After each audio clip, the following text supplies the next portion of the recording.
do bear a grudge. How excited are you that theaters are finally open so they can see this movie on the big screen like it really was intended?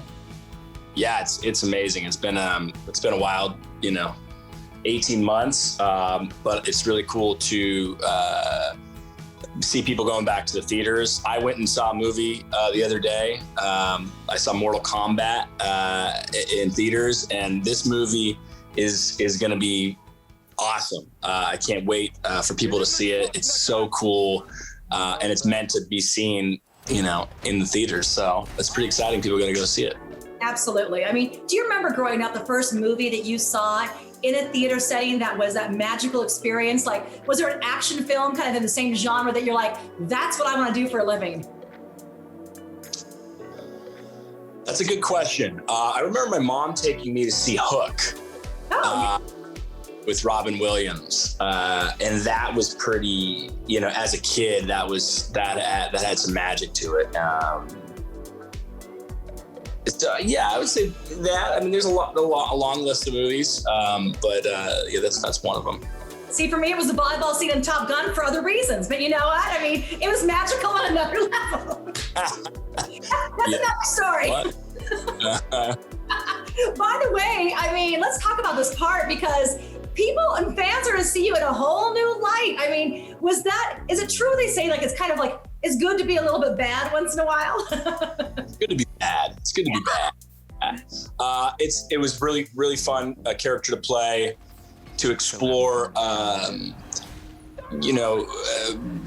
being able to, kind of let loose. Really, morals didn't matter much. So it is interesting to explore. See, I feel like I need to be an actor just so I can do a bad girl role. It's like so much cheaper than therapy. You know what I mean? It's like exercise all those demons, right? That is right. But you might need therapy afterwards. So I probably would for sure. Yeah. I'll ask you. I'm sure out of like an actor's wish list. I mean, Guy Ritchie's like at the top.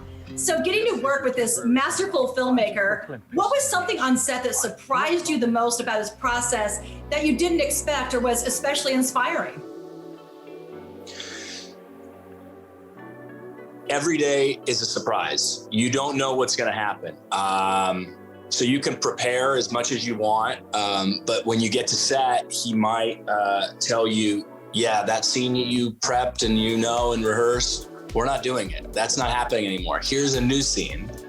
Learn those words. So you're constantly being challenged, kept on your toes. But it was really fun. So I don't know, I enjoyed it. And also in this action genre, I mean, it has to be fun to go head to head, be in this, Jason Statham world too. I mean, did you pick up some tips and tricks from him as well? Oh yeah, I mean, all the time. I mean, Jason, Statham is one of the best at being an action superstar. So I mean, you're always picking up little tidbits from him along the way. I'm sure. Let me tell you, by the way, in lockdown, we all watched a lot of TV and movies. One of my favorite rewatches, though, I have to tell you, was The Longest Ride. I love that movie of yours so much. So this is it, huh? Yeah, this is it. Look out! Then you meet that one person. Hey! Keep it. And everything changes. I mean, it was my favorite Nicholas Sparks movie, and that's The Notebook's in there, but that's two, okay? Hey, let's not get crazy now. I really enjoyed that movie. That was a fun movie to make. It was so sweet and so touching on many levels. And do you think you're going to return to the world of romantic comedies anytime soon? Because that was such a great, area for you to explore. I'm shooting one right now. I haven't done one. That was almost 6-7 years ago. Wow. And I'm shooting one right now in Atlanta. Did I just manifest this? It was like I asked. Yeah. It was all you. Now listen, I mean, that's so great. I mean, when you go from action, that's the best part about being an actor, I'm sure. You can do, a bad guy role in an action film, go to a romantic comedy. I mean, it's just really, is there anything left on the list that you're like, you want to check off in the next 5 to 10 years? Oh, I mean, yeah, a ton of interesting character work, I'd love to play some wild characters. But like you said, that's the fun part. You know, you're not boxed into anything, and you can, it keeps it always exciting. And let me ask you, Las Vegas, I know we talked about it in the beginning, but our city was so hard hit this last year. We were completely shut down. We have reopened with so much energy and excitement. When you do revisit our city, what would be the first thing you want to do or place you want to go? Oh, wow. Poolside for sure. Got to be poolside in Vegas, right? Are you a pool party fan? Yeah, I like day parties in general. I really value my sleep now. So, having fun during the day is great. And then getting a good night's sleep is nice too.